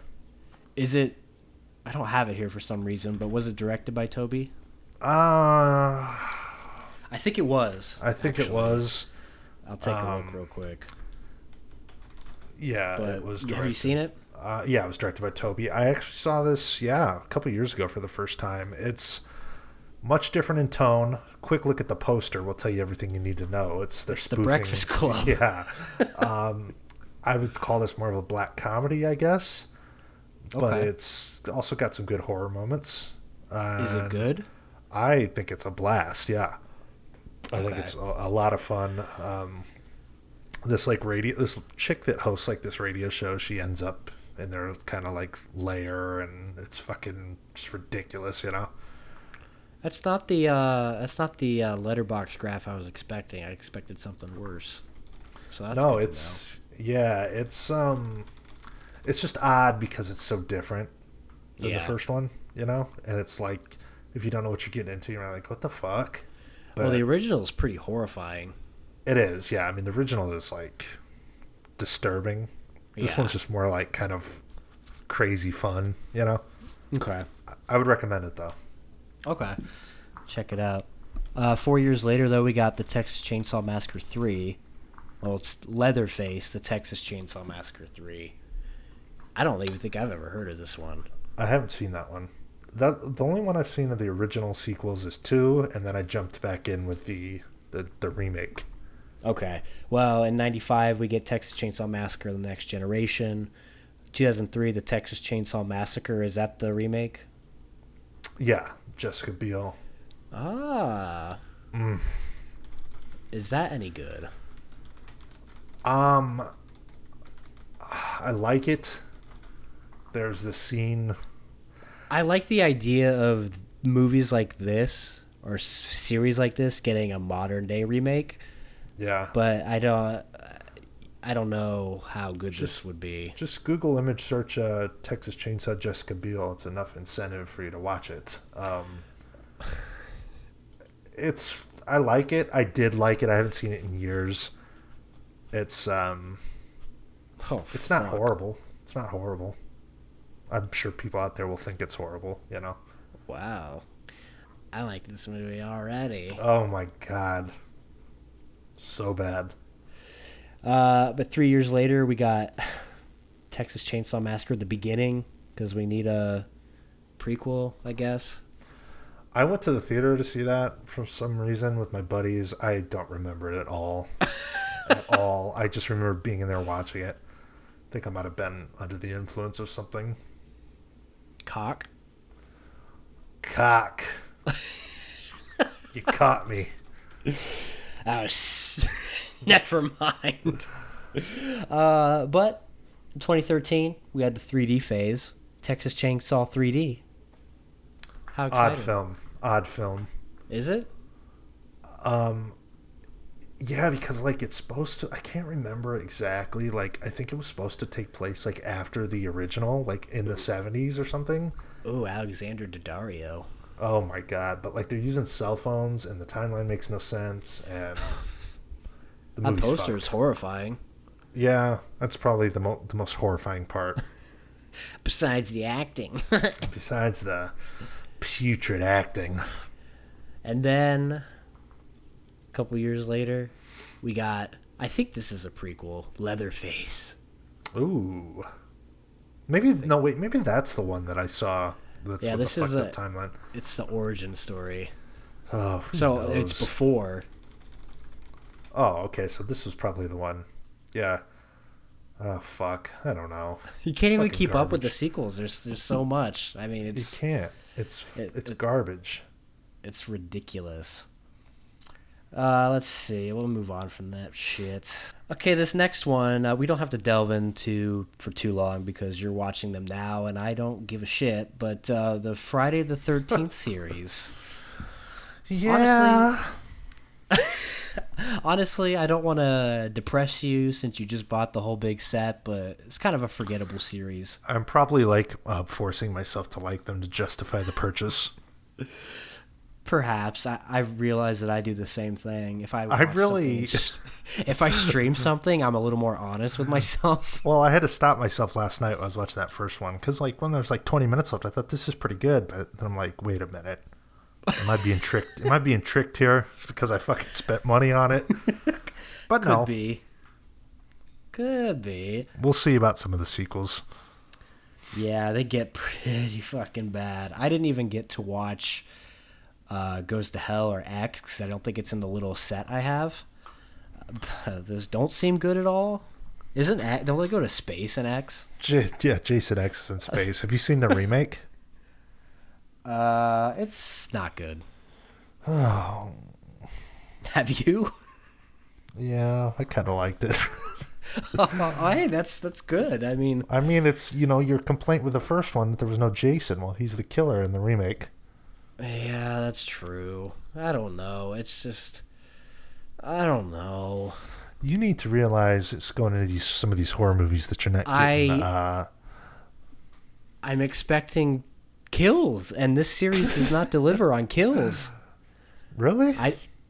Not really. I mean, not memorable ones. I couldn't. You don't like Kevin Bacon getting the arrow through his fucking neck? That's the only one. That's the only one come on. The beheading of Betsy Palmer's pretty dope. There's some. The best ones are in Freddy vs. Jason. Ugh. See, that's I've an seen that interesting piece idea. of shit. Oh, it's not good at all. But You got to give some credit to Tom Savini, okay? Tom Small Weenie. That's He makes neat effects. he gets enough credit from all the smelly people. He doesn't need more credit. Tom Savini. I can't comment on all these yet because I'm going to part 2 tonight. But fuck, I don't know. I believe you when I say it gets rough. That's what I've heard. Yeah, I'm preaching to the choir with all that. It's kind of, just look at the letterbox graphs, you'll see. But yeah, it's whatever. I hope you enjoy it. Maybe you'll find some newfound love for it. Well, I'm gonna fucking sit there and force myself to enjoy it. So we'll see. All of them are 5 stars. Jason Goes to Hell. Jason Takes Manhattan. 5 stars. Yeah. It's like people that go watch the new Marvel movie. Oh my God, it's the best thing I've ever seen. Now, see, look, I haven't seen Jason Goes to Manhattan, but do we actually see him like running around New York City killing people? Yeah. That sounds fucking awesome. It does, yeah. Some things just sound better on paper, though. There's a million other murder movies where somebody murders somebody in New York. All right. It's New York, sir. Something wrong, sir? See, what would have been cool is if he would have gone onto Yankee Stadium during a game and murdered all the Yankee players. That would have been really meta and interesting. Yeah. But no. Classy. He didn't. Mark Wahlberg shot Derek Jeter and the other guys. That's pretty funny, though. That's pretty funny, though. Should have shot A-Rod. Yeah, see, that's not funny, but... Have you ever seen The Scout with Brendan Fraser? I haven't. He's a pitcher for the Yankees, and he's scared of George Steinbrenner, so he's hanging up on top of Yankee Stadium. Is it better than The Phenom? Oh, well, I'd say so. I like The Phenom. Henry's been sold to the Yankees. I'm his manager! That's the sequel we all needed. Oh, by the way, it was the White Sox that were the team in Angels in the Outfield. Oh, yeah. Or no. Yeah, Angels in the Outfield. That's right. Yeah, they would never have the Yankees looking stupid in those movies. Don't they? Isn't that... There's a movie where somebody beats the Yankees. It's probably Little Big League or one of those fucking shitty movies. Oh, yeah. Well, because the Twins can't win in real life. Yeah, let's take our frustrations out in the film. I don't know if you've seen these movies. Final Destination. Seen the first one. Like the first one. I've seen the sequels. I just don't remember them. It's been so long. Well, it's another one of those series that really started to just care about, the kills. Yeah.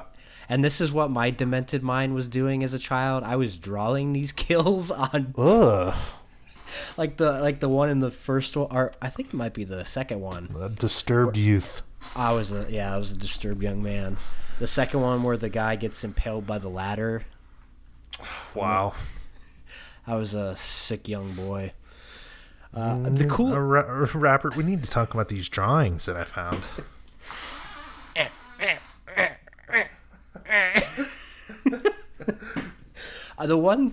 The best thing about the series is Final Destination 5 at the end, how it connects to the first one, and you see Devon Sawa freaking out on the plane, and they get off. Oh, does it? I never made it that far. Yeah, so in the fifth one, the people involved in that movie, they stay on the plane, and you see Devon Sawa and all those other people get off the plane. So it's kind of a cool connection. That's about the best part of it. The crash was a metaphor for Devon's career. It wasn't it? Could say the same Genius thing about. Did you read that on IMDb? No. Genius writing. Sean William Scott always made me sad that Stifler was on that plane. Darn. Dude, you gotta take a shit. You smell like a Yeti. Ooh, here we go. Child's Play. Oh. Another shitty series. Child's Play is a great series when you're a child because it's horrifying. Child's Play is great when you like children. Give me the power, I beg of you. Well, I mean, you really relate to it because you tried to turn your brother into a murderous doll. Did. Well, I was young when those movies came out. And my folks liked horror movies, so I watched all that shit. And I remember seeing Child's Play on TV, and it fucking creeped me out, man. So you were also a disturbed young man. I was, but let me tell you, and this is an episode about sequels. Child's Play is ridiculous. The original film is ridiculous. The whole thing is a joke, It's stupid. Like, who came up with that? We're going to have a serial killer use voodoo to transfer himself into a toy. Like, it's just ridiculous. The best movie of that series, though, to me, is Child's Play 2. Why? Great discussion. Yeah. Why do you like it? I just like there's a factory scene at the end. Okay. I like it because Andy's a little bit older. I think it's a little bit better. Like he's a little kid in the first one. Like Child's Play 2, he's just a little bit older. The mom isn't in that, is she? She's not. No, instead he's got foster parents. Jenny Gutter from Walkabout. Oh, I'd gut her. It's fucking sickening. Oh, wow, she's in the Avengers. She really made it big. Yeah, you got her, and it's just like Andy living with his foster family, and he's got like this kind of rebellious... oh, wait, sorry, I didn't listen to you when I made that joke. She's the girl in Walkabout? Yeah. Oh, that's awesome. Yeah, and I just like Andy living with his like kind of hot...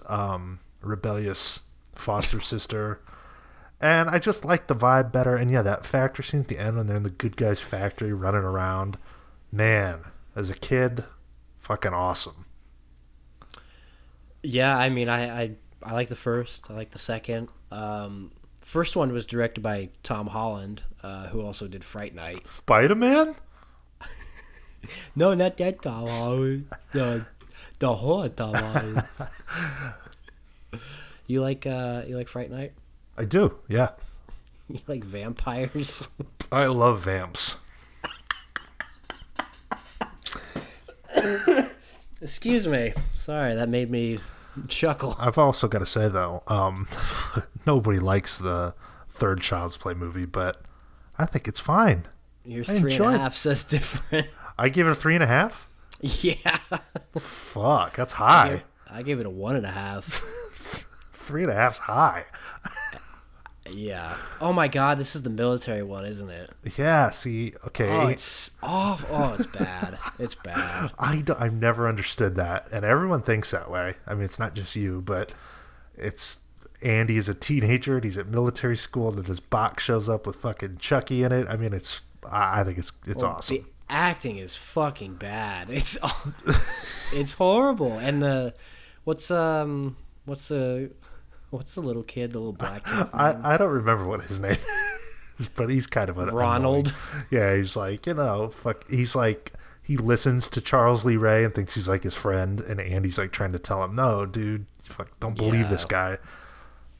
I think it's fun though. I like Beyond stupid. they're running around like a carnival and they're in this haunted house. And to me though, that was the last Child's Play movie. Then it becomes a comedy, and I'm not a big fan of Bride of Chucky and Seed of Chucky and No, I don't yeah, like they those. become like they become dark comedies or something, and then you start getting Jennifer Tilly in it. Yeah, I don't like those. I don't like those movies.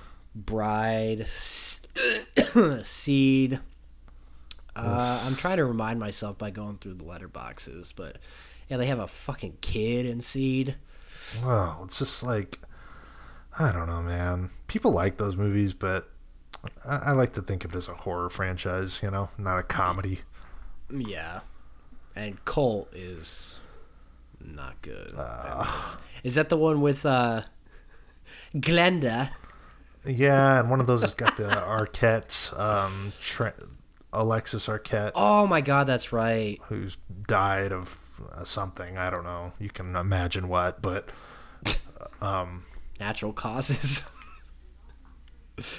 Isn't that Bride? I think I remember because she gets her piercing ripped out or something. Yeah, maybe it's that one. Bride. It is Bride.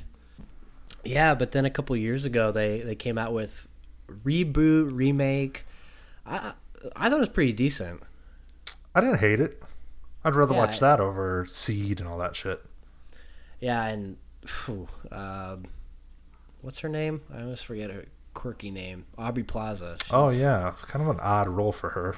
Yeah, really strange. She's usually quirky and she's so weird.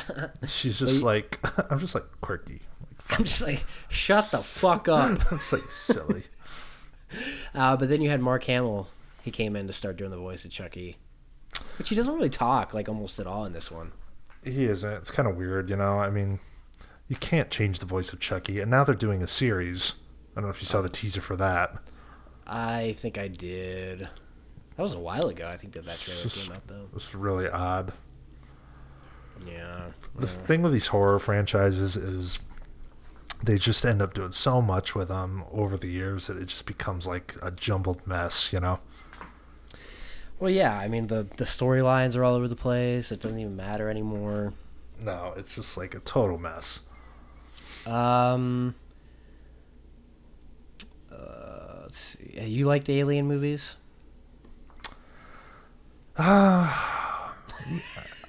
Alien, I know it's a masterpiece and a classic, and I like it. I haven't seen it in a long time. I like the chest burster part. Yeah. Well, Alien is more of like a horror, and then James Cameron comes in and turns Aliens into like an action film. Aliens is like an action film, and it's pretty good. Yeah, it is pretty good. Alien 3 and Resurrection suck. People don't like Prometheus and Covenant. I think they're all right. I mean, they're trying to do something really like deep and. I never made it to that point with that franchise. I lose interest. Yeah. Well, yeah. I mean, it's another one of those franchises where it's all jumbled up, and Prometheus and Covenant are like prequels, and they just try to get really deep and methodical, and it's like, I don't know, they're hard to follow. It's Right. but we have Psycho. You like Psycho? The first one. Well, I bit the bullet. I think it was last year. I watched the second one, and that one's I had actually pretty decent. No clue that that guy was in. What's his name? Perkins. Yeah, Anthony Perkins. I had no idea that he was in 2 and 3. He directed 3. Wow, that's weird. Yeah. It kind of makes me more inclined to watch them for sure. Yeah, okay, so the original came out in 60. 2 came out in 83, so it's set 22 years after the film. And it follows Norman Bates after he's released from the mental institution and returns to the house, Bates Motel, to try and continue a normal life. Ah. It's pretty good. Like, I was kind of shocked at how much I enjoyed it. But I think they wanted him to come back for 3, and he's like, the only way I'll come back is if you let me direct it. Right. So he did. And I don't think that one was very well received. Oh, by the way, Robert Loggia is in the second one. Ooh, I'm watching.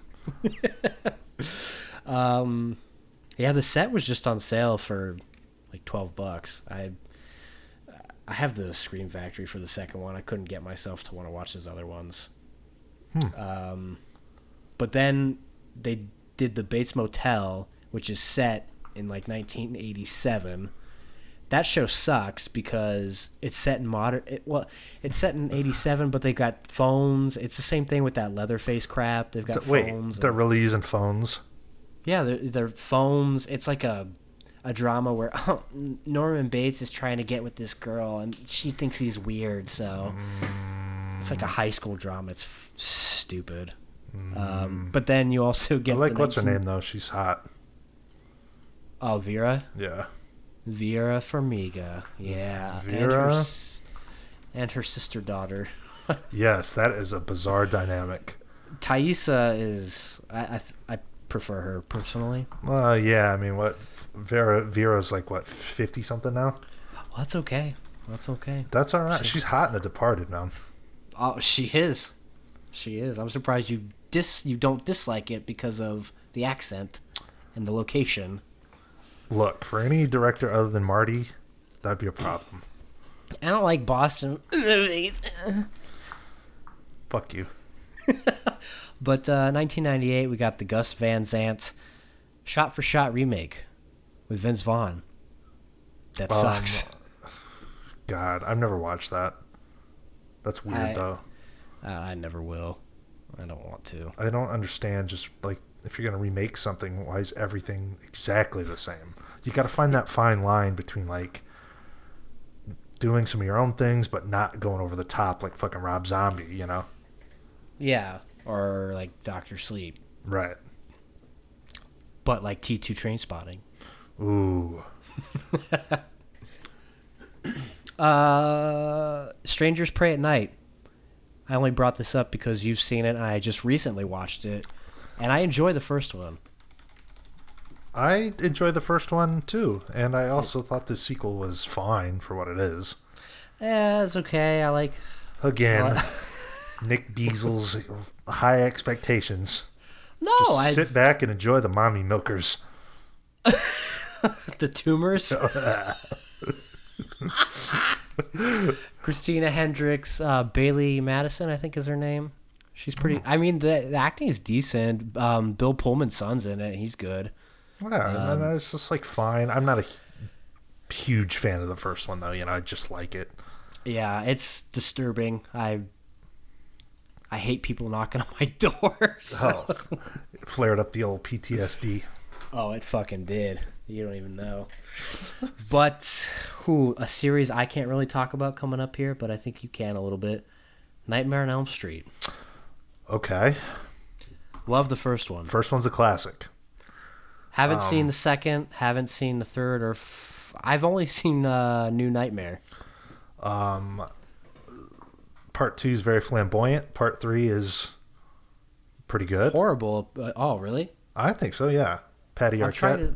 I mean, they all have dream in the subtext. So, and I like New Nightmare. I know you're not a big fan of it, but I just think it's very creative and very meta. Yeah, but everything in between those, not good. Well, Wes Craven was involved in the first one. He directed it, and then he was a screenwriter on the third one. Other than that, he wasn't involved until New Nightmare. Shit. I don't know. I mean, it's one of those where there's like a different person that directs every sequel, and it just gets ridiculous, you know? I mean, that's a cool concept, but you can only... He may be the most terrifying horror villain because of the ability that he has. You have to sleep. Right. That is what makes that creepy, but it just gets stupid. And I mean, I don't know. I've got that Blu-ray set. It's definitely worth going through at least once, but... Oh, I've been waiting for that set to go down in price. I want to pick it up and watch it. Is that thing expensive? I mean, it's always sitting at like $25, which is just a little too much. That's not bad for seven movies or whatever. It's not horrible, but I got that Friday the 13th with like 8 of them for like $15. Yeah. So I'm curious to see watch them. I'm curious to see if like they'll be able to do anything with the rights and put out like, because I would keep buying those big box sets of the horror classics. You know, like if they did a Friday or the Nightmare on Elm Street, I would buy it for $100 some for sure. Oh yeah, I'd pick that one up. Yeah, I mean I would do it with all of them, but that's an interesting series because a couple of them are really good. You know, like I think New Nightmare is really good, but it's just there's just not enough there to keep me coming back every year and watching all of those, you know. What about the remake? You like that, right? I thought it was fine. Now, a lot of people will tell you that's hands down the worst of the horror remakes. Jackie Earle Haley and whatever. I don't know it's about fine. I don't know about the other ones, but that one seemed to give him a backstory. It did, yeah. It really played on kind of the pedophile thing, I guess. I didn't grow up, though, watching A Nightmare on Elm Street, so I didn't have an attachment to that original film. Right. You know, if I did, I probably would hate that remake, but I kind of only saw those for the first time recently, so I didn't hate the remake. Yeah, I watched the first one for the first time a couple years ago, and Yeah. I was honestly kind of shocked at how good it was. It was very atmospheric and creepy, and I like that scene when she's in class and then she imagines the girl in the body bag and I love that. That's awesome. Yeah. And then the end with the blow up doll. yeah. I don't know, like I don't know. 1, 2, maybe 3. New Nightmare. I mean, there's some substance there. Maybe a little more than some of the other big franchises. Okay. Well, we're almost through here. We have a couple more. I wanted to bring this up because first one's my favorite horror film, but the rest of them are fucking awful, and that's the Poltergeist franchise. Ooh.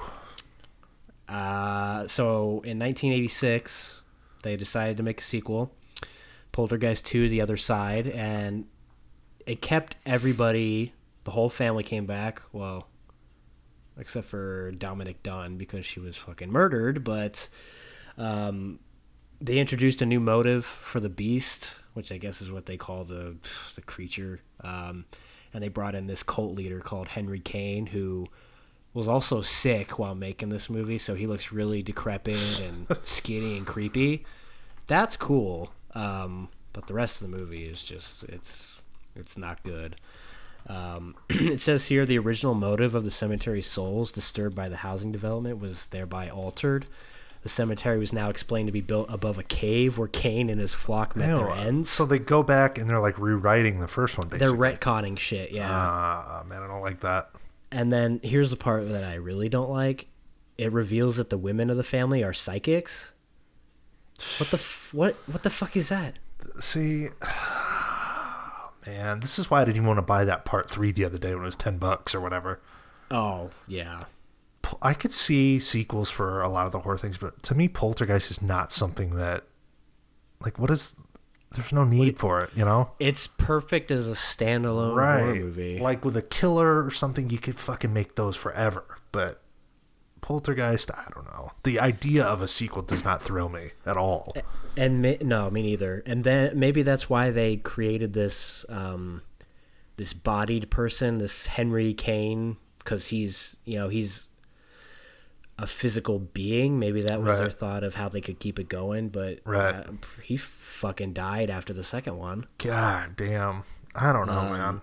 I've seen like a couple of clips of them like flying around and fighting the shit, and it just is so goofy looking to me. It's very goofy, and like I said, they underneath the house was this cult that offed themselves, and God, yeah. But the third one came out 2 years later. This one's kind of sad, just because Heather O'Rourke is really sick and bloated, and honestly, I think. In that series that I watched where it talked about cursed films, the director said he didn't want to release it, and the studio made him put it out and finish it. Some crazy shit. But she's the only one who came back, and she's in an elaborate Chicago skyscraper owned and inhabited by her aunt, uncle, and cousin. And her aunt and uncle are Tom Skerritt and Nancy Allen. So the parents aren't in it at all. Nope, nobody, just her. We don't even see him at any point. No. I don't like that. That's so and stupid. then it said that Kane follows her there and uses the building's ubiquitous decorative mirrors as a portal to the earthly plane. Neat. What do you expect when the first one sucks? Well, you should have gotten that Blu-ray. It's going out of print. I want to see a Harold and Kumar Halloween. Ooh, that would better than Hubie Halloween. a very Harold Halloween. I did think about buying that Poltergeist 3, but I just couldn't. Moved on with your life. I just know that would sit there, and I would never watch it. Yeah. But then they did a remake a few years back with Sam Raimi. Sam Raimi was involved. He produced it, and Sam Rockwell, Jared Harris were involved. It sucked. And the girl from Jingle All the Way too. Yeah, who? Who is right? Yeah, it's not good. They do a lot of the same things from the original, the tree, the clown, and they up the scale to make it really fucking loud and stupid.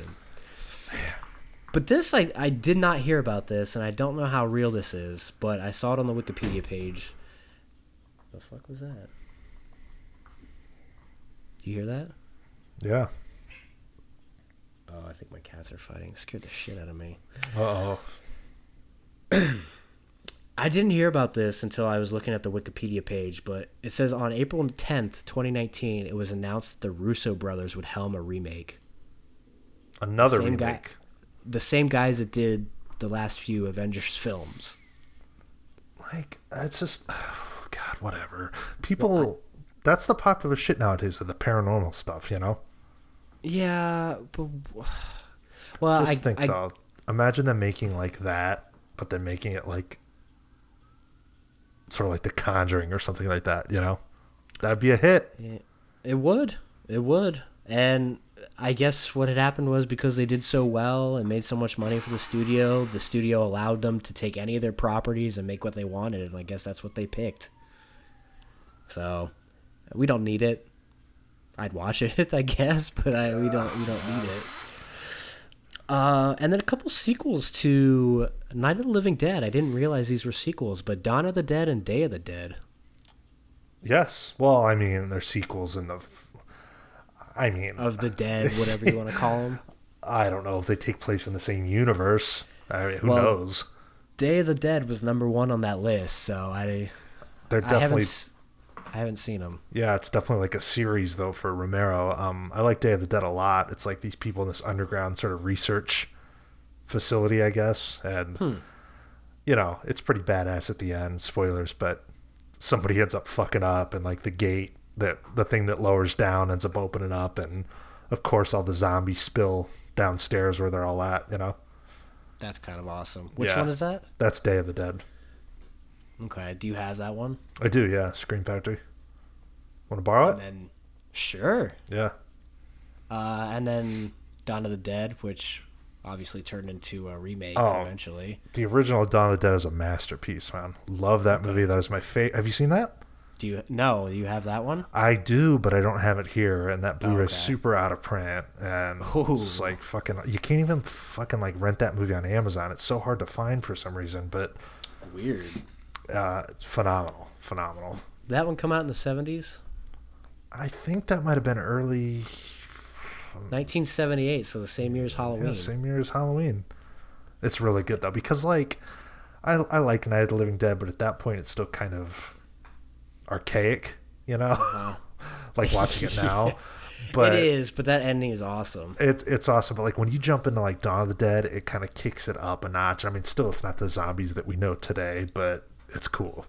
Yeah. Well, Romero was a genius and the king of that genre. He was, and it's still just, you know, that it's oversaturated nowadays, but props to him.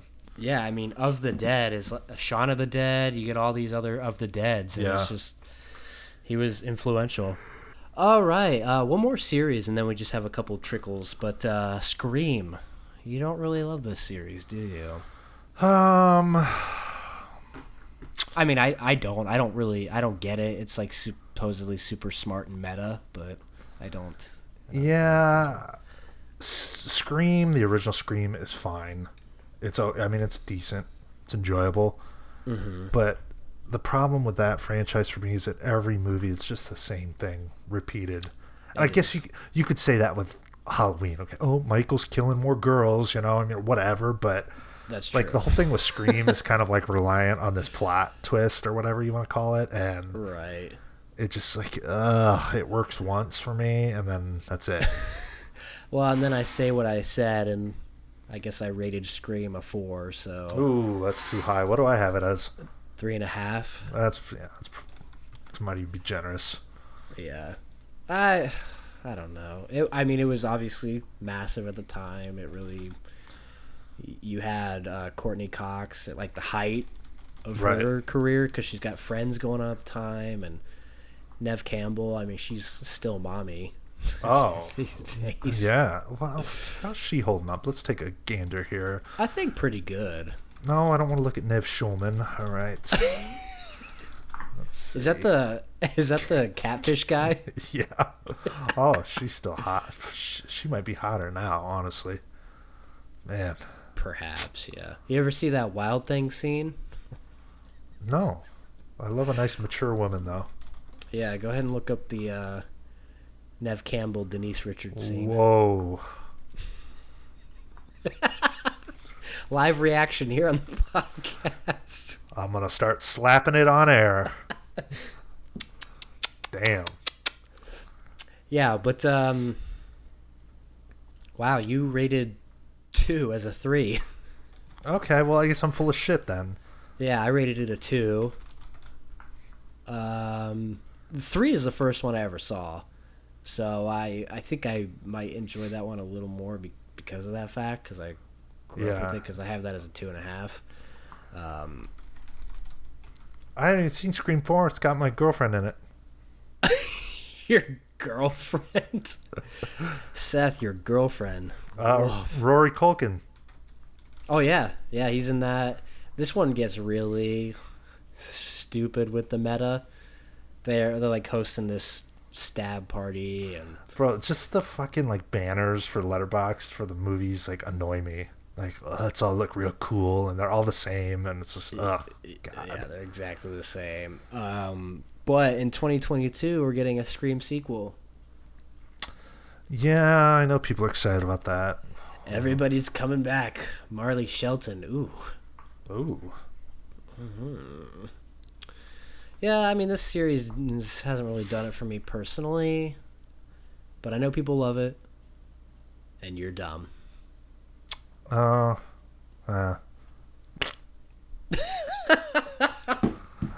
right, we have Troll 2.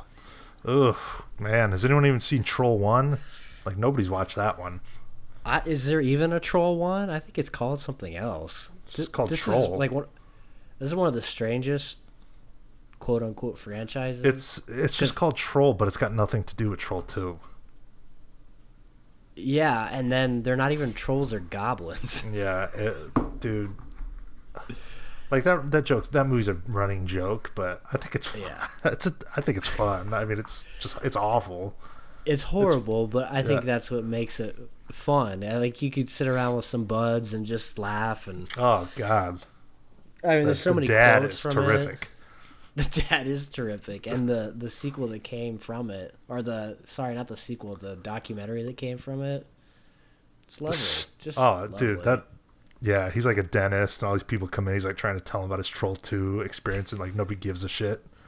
Hey, I said a line in this movie.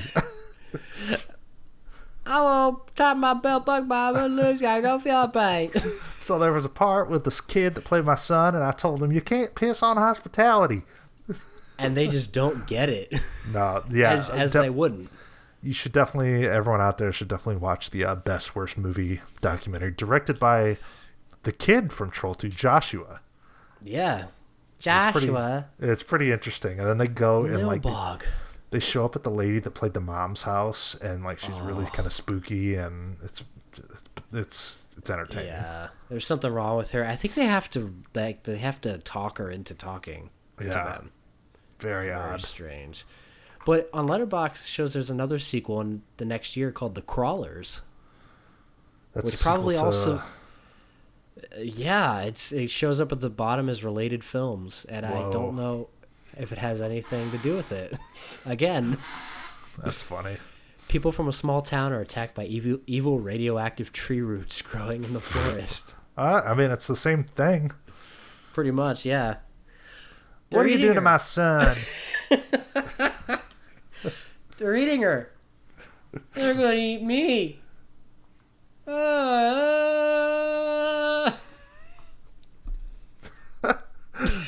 Stupid. They're eating her. Stupid. And then for some reason they're going to fucking eat my ass. Oh my fucking god. But yeah, that's Troll 2. One more here. This is actually a pretty decent sequel. Creepshow 2. Oh yeah.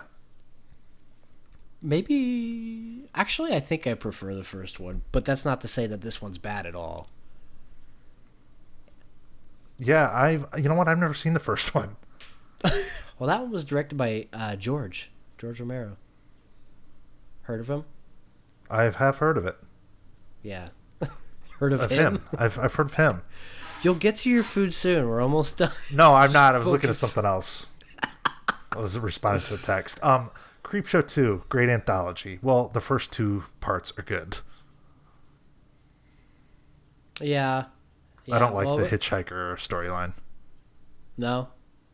No, I think that was weak. The sea monster and the Indian guy. Yeah, I like the wooden Indian and the raft. The raft. The raft. Oh, there's a Creepshow 3 that came out in 2006. Wow, and there was like a series that came out recently. 1.4 rating on Letterboxd for Creepshow 3. I'll pass. Let's end this show. Man, well, I think that was pretty thorough. We can't cover everything, but I definitely skipped some. Yeah, I definitely skipped some stuff on the list. Hey, if you're listening after 2 months, you're tuning into the new episode. Thanks. Thank you. Appreciate it. Let us know. What are some of your favorite horror sequels? Or I'm going to call this just best and worst horror sequels because we covered all of it, really. Yeah, that's good. Let us know what you think. What are some of your favorites or least favorites horror sequels? Thanks for sticking with us. We're still here. We're still alive. Back. We're back, baby. For now. Until we try to edit this and it doesn't work. Oh, God. That's it. Episode 150 of the Cinema Scumbags Movie Podcast in the books. Thank you guys for listening, and as always, go fuck yourselves.